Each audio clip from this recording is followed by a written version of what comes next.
Hello and welcome to my podcast, kind of ish thing. Um, my name is Michael Skipworth. This is for my Music 116 class, but yeah. So today we're going to be talking about masculinity, but rather than masculinity, how it's normally focused on in terms of society and in terms of how the male and female perspective of what gender is and isn't and how that reflects sexuality. What we're going to do is we're going to attach that and put it onto music as a genre and specific genres as a music as well. So not just hip hop or not just pop, but any genre of music that relates to masculinity. So I guess every single one. Um, Specifically, though, we're going to focus on masculinity, how it pertains to Black society, and how it pertains to the Black focus of the self in music. So first, we're going to talk about what masculinity is, like masculinity in terms of societal perspective, my perspective, possibly other people's perspectives, how it can become positive or negative, what femininity is in contrast or alongside masculinity, and then what hegemonic masculinity is, which I'll get into later. Then we're going to talk about the actual focus and part of the podcast, which is masculinity in music and how it's represented, how it's shown off to consumers, how it's shown off to other musicians, how uh, it's become ingrained societally within the limits of music. And then we're going to move on to the specifics of how Black masculinity affects music, or how music affects Black masculinity, and how this is reflected in society and how it's kind of evolved in modern time. Then we're going to go into the sexuality of lyrics, and then the appearance of how Black artists show off their masculinity from now in contrast to how it was 10, 20, 30, 40, 50 years ago. And then we're going to talk about masculinity in terms of lyrical reclamation, which I will get to later when we talk about sexuality in lyrics. So first up, we're going to talk about the background of what masculinity is in terms of societal constructs and how I deem masculinity and how I feel African American culture views masculinity as a whole and how it's kind of evolving yet still staying stagnant. So we'll evaluate that a little bit. But first I want to define what masculinity is. So if you look it up on the internet, it says qualities or attributes regarded as a characteristic of men, which I think is kind of like a bland term. It is the qualities regarded as characteristics towards men, but I think that it's kind of evolved as a description of both men, women, non-binary, and everybody in between on the spectrum of what both gender and sexuality and just identification has evolved and become today. Specifically, masculinity, although it pertains to what our qualities and what our attributes are, it's also on how we exert ourselves and how we express ourselves. Often this is associated with hypermasculinity, which is like an exaggeration of very stereotypically masculine, quote unquote, behavior, like physical strength, aggression, sexuality. These are all things that originally were associated with masculinity and were associated with what we define as masculinity. But now we're kind of stepping back and looking at that and saying that, oh, it's not just how you express yourself in aggression and how you express yourself in strength. It's how you identify yourself, how you present yourself in I don't want to say gentleman-like way, because that also applies a more masculine characteristic to that, but more of I guess, presentable and understanding and caring way as a member of the male side of humanity, if that makes sense. So it's not just being aggressive, it's not just being physically strong, it's also being passionate when you need to be, aggressive when you need to be, and physically strong when you need to be, but not limiting and constraining yourselves to these very specific and singular, I guess, terms and ideas that usually surround masculinity. Um, but specifically in terms of music, I want to focus on, it's called hegemonic masculinity. So what I found surrounding this is that it's a practice that basically gives reason to why men's dominant position in society should be justified, and it tries to justify the subordination of um, basically male and women and other marginalized way of being a man. But this kind of reaches back into that hypermasculinity aspect of addressing that physical strength, aggression, and hypersexuality are traits that are or should be associated with men when it's not.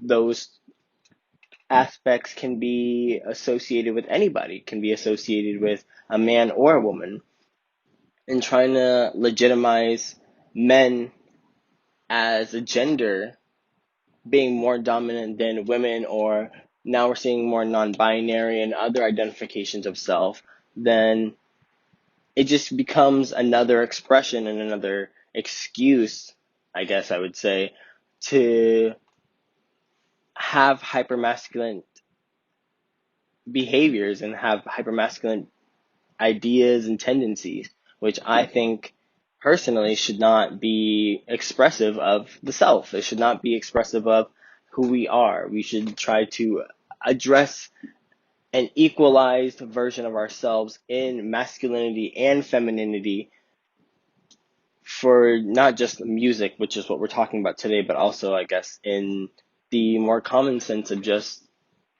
social positions, and that we don't need a dominant position. We just need to be cohabitable with ourselves and with the other genders and identifications that are out there. So I guess that's all that I have for the background of masculinity as an individual aspect away from music. But now let's kind of like put this into our analyzation, or my analyzation of music. So music as a whole kind of, I'm not going to say evolved from black culture, but it kind of did. Like if you reach back way back to African tribes or the Atlantic slave trade, music was kind of an expression of both sorrow and hopefulness in the black community. And that kind of evolves as the country evolved and as the black population evolved separate from their African ancestry. And at the same time, African music also evolved separate from the world in the version of basically getting away and stepping away from slave trade and establishing themselves as a separate community from those that got separated from them, if that makes sense. But looking at black masculinity in music, especially in modern day, it's more of a tool to try to get a higher social standing and express this kind of hyper masculinity through music and through their lyrics. We'll talk about sexuality in lyrics a little bit later, but just to like poke at it a little bit, how their words and their ideas kind of bring down women as a gender and bring them down as, I guess, a lower class from themselves, from men specifically, but at the same time, we kind of see that changing and growing as we're coming along with our identification, our being black males in music, and our expression of ourself through our lyrics. We'll talk about that a little bit later, but I was looking at an article from Kimmins and Poncho. It's called The Rap on Chicano and Black Masculinity, and it's a content analysis of gender images and rap lyrics. So we're not going to be specifically looking at rap because, as you'll see later, we're also going to look at appearances. We're going to look at hip hop. We're going to look at R&B. But specifically in this paper, it identifies male gender identity within music as a tool, quote, of social domination and inequality, while arguing an alternative construct of masculinity is needed to dismantle masculine identity and needs to be inclusive of race, class, and gender, end quote, I guess. But let's dig deeper into this because it says that an alternative construct of masculinity is needed to dismantle masculinity and identify inclusive ways of race, class, and gender, which I think makes sense. It's just kind of what this podcast, and I guess if you would call it a paper, analyzes. Is what we're talking about right now, on how this social identity that we have as African Americans, as a Black culture in music, is kind of dismantling itself. It's kind of where, as the world is opening up bit by bit, so is Black culture, and so is the identification of Black masculinity in either lyrics or music or content or music videos, performance, appearance, all of these things. For many men and boys, hypermasculinity is inextricable, so you can't really pull it away from race and color. And I was looking at, don't laugh at me, it's a PBS article. They have pretty good sources. They analyze a lot of their works, a lot of works from societal writers and analysts, but they were talking about how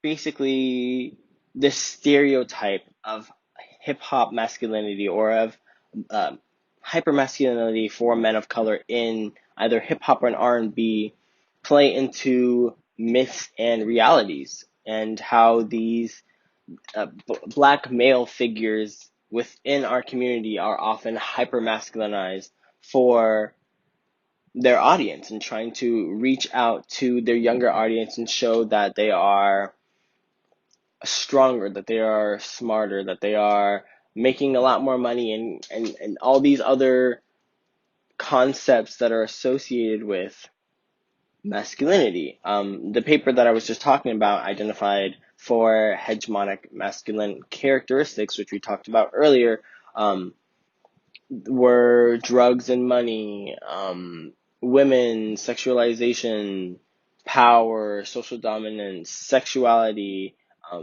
all of these kind of intermixing together as men within the African American community, as Black men, trying to deal with the history that we have, whether it's with gang wars, which are, I guess, really, really recent, but also still ongoing, with reaching all the way back to the slave trade, and how hip hop and R&B are so central to us, and our masculinization is so central to that, because there's a whole lineage of Black men in America who want to deny the frailty and the vulnerability that comes with those traumas, that come with traumas of being a Black male in the United States, or a Black male in the world at this point. And so masculinity kind of shows itself as a way to protect that frailty, protect that vulnerability. And this is reflected really, really well in a lot of, I guess, early 2000s hip hop and R&B, where their men would be super masculinized and would show themselves to be shirtless and have bulging muscles and have all these women around them. And it kind of shows that they want to be more powerful, or want to portray themselves more powerful in order to solidify their strength as a Black man within their community. That in itself can be a completely different analysis, can be another podcast or paper analysis on how Black men feel like they need to do that, because of the traumas that we've had, because of the drug wars that are going on, because of the police killings that are happening because of the shootings of grown men and little boys and the separation from families. There's a lot of trauma that surrounds that, and society, um, either within the Black culture, just reinstated, but mostly externally with society putting these eyes on Black men and placing stereotypes that didn't really exist until they they did, if that makes sense. Like, they weren't something that was dominant within the community that spread out and became, um, I guess, extrinsic from the reality of things. It's something that was placed on them. And to like end this kind of part of like how masculinity is reflected in music, an anti-violence educator named Jackson Katz, I think I'm saying his name right, said, quote, "If you're a young man growing up in this culture and the culture is telling you that being a man means being powerful, but you don't have a lot of real power, one thing that you do to have access to is your body and your ability to present yourself physically as somebody who is worthy of respect," end quote. Which is kind of a summarization of what we were talking about throughout this section of how men want to use their body and their presentation to show that they are strong, to show that they don't have that frailty that comes from that path of trauma. Um, so this is the end of this part, but we're going to talk about how they show their masculinity and their, I guess, domineering presence, quote unquote, through their sexuality of women in lyrics. So it's not going to be just lyrics. I was thinking as I took a little pause here, um, that I'm gonna combine sexuality in lyrics and appearance because it kind of aligns with the view of femininity in reference to masculinity. And I'll go deeper into that a little bit. But so often we see that in music surrounding not just Black culture, but also white culture, um, is the use of women in rap lyrics as kind of a bargaining chip or a sign of property in reference to the masculinity of the self. Um, Rappers are often showing how masculine they are by distancing themselves from that. So women will be in like skin tight suits or bikinis to show off their more feminine quote unquote attributes, while the men are shirtless or are dressed up in glamour or have all of these accessories that are associated with that hypermasculinization of men. And this is kind of reflected in hip hop and R&B, sometimes pop, but not as much. And this is kind of a distance from femininity, but often a domination of femininity as well. And when I talk about femininity, I'm talking about the opposite of masculinity, the association of, I guess, softer traits that becomes aligned with women, which shouldn't be because women also have power that men don't have, but that's a completely different conversation. But I also want to assign that within the sexuality of women in these lyrics, there also is a degradation of self-populace within the Black community of homosexuality. Homophobia and hypermasculinity often go hand in hand, as one's talking to the self, or a rapper is talking about his sexual exploits, or alongside talking about other rappers in competition or other singers or other people in their life that they feel they have to compete with. They're often sexualizing women to show that they have a greater presence of self and that they have more power, but are also using homophobic references and words to degrade other men for their sexual preference. And this is shown in other works. I don't have any specific ones, as I don't want to specifically call out an artist for older works that may have used this as times have changed, and words used back then, although have the same meaning now, don't always mean the same thing to that person. So I won't be going through that, but I will be talking about sexualization of women in lyrics and sexualization of men in lyrics, because that is still predominantly showing right now. Um, so I want to talk about, we'll use Candy Shop for example, which is a song by 50 Cent, which is a sexualized song of women, and that's all the song really is. It was a big hit. A lot of people within the Black community and other communities would often play this song. I still constantly hear this song within my own family, and lyrics really show how hypermasculinization reflects in music. So some of the lyrics are, "I'll take you to the candy shop. I'll let you lick the lollipop. Go ahead, girl, don't you stop. Keep going till you hit the spot," which is using women and sexualization to show that he is a better, I'm not going to say rapper, but a more domineering presence than those of other places. It shows that his sexualization is something that is assigned a masculine trait. But since then, we've kind of seen this evolution of artists, specifically queer Black artists, doing this same thing to men, kind of as a reclamation of like their identity and their self as rappers. Often this is shown in raps as well.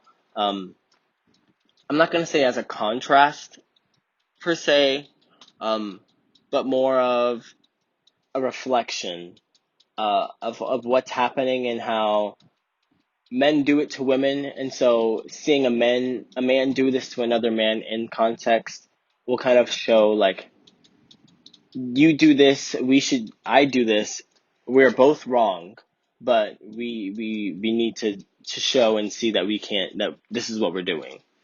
So here are some lyrics. There's Brockhampton, their lead singer, is an African American male who is gay, and he often does the same thing that uh, the straight counterpart Black rappers do, which is he hypersexualizes men, which is kind of an interesting contrast to how many Black men grew up with the sexualization of women. Um, he says, Heath Ledger with some dreads. I just gave my homie head, standing on my two legs. Fuck what that homie done said. I don't fuck with no white boys, less the homie Shawn Mendes. So it's kind of this sexualization of white women that happens within music is also being sexualized of white men and African American men, which is kind of this evolution that we haven't seen in the past, haven't seen before. And this sexuality in lyrics for both homosexuality and heterosexuality is kind of being reclaimed by women, and we'll talk about this in like 2 seconds, but how they're kind of reclaiming their own femininity and the masculine traits, quote unquote, that men do in their own music. For example, we'll look at an upcoming, I guess I would say that's here, artist that's really been taking the charts, and an older artist who has also held a very large position in rap music throughout these current years. So we'll look at Megan Thee Stallion, her lyrics in the song Captain Hook, and it's a song about penis. It's a song about sexualizing men, kind of the same way that Candy Shop sexualized women, but uh, in doing lyrics like this, it kind of retakes who they are and how sexualization works in music. Um, Rather than talking about a penis, she's talking about how she sexualizes men. For example, the lyrics say, dance on the dick, now you've been served. I like a dick with a little bit of curve. Hit this pussy with an uppercut. Call that Captain Hook, which is a complete twist to Candy Shop, in which he talks about getting head, and so she talks about her doing the sexual act rather than receiving it as 50 Cent is, but still maintaining the power in the situation, which is a very, very interesting contrast within lyrics. And then same thing with um, Good Form by Nicki Minaj. It's more of uh, a reflection of 50 Cent's lyrics and how she is the one who gets the sexual act.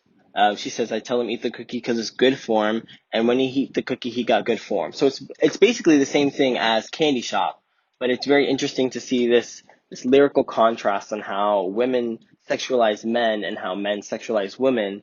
Um, Being that women are kind of upcoming and realizing that if men are doing this to them, why not reclaim, I guess, that masculinity that's being shown? Um, yeah, so all this in the podcast to say that masculinity in music has kind of been changing, kind of been evolving as music itself has evolved. A lot of people, a lot of artists are realizing that hypermasculinity is a trait that isn't something that should be carried throughout the generations, and that basically how we present ourselves in our music is how people are going to interpret music should be and how society should be. And so a lot of women are showing that um, in their music, they can have the power in the situations and that they can also be a domineering force. And a lot of the men, specifically within the queer black area, are showing that they are not something that's pushed down and that they're also a dominant aspect of masculinity within this specific culture. Um, Hopefully that analyzation was thorough enough and had a good focus to it. I know it's kind of scattered a little bit, jumping back and forth, but this is also a topic that I feel like it's still evolving, it's still growing, and it's very interesting to see how these changes are going to continue and how they're going to thrive in the next coming years with new black queer artists, new black women coming up, new black men who are realizing bad trends that are happening and coming through. So yeah, hopefully you had a good listen and hopefully this helped educate a little bit in black masculinity in music. Thank you.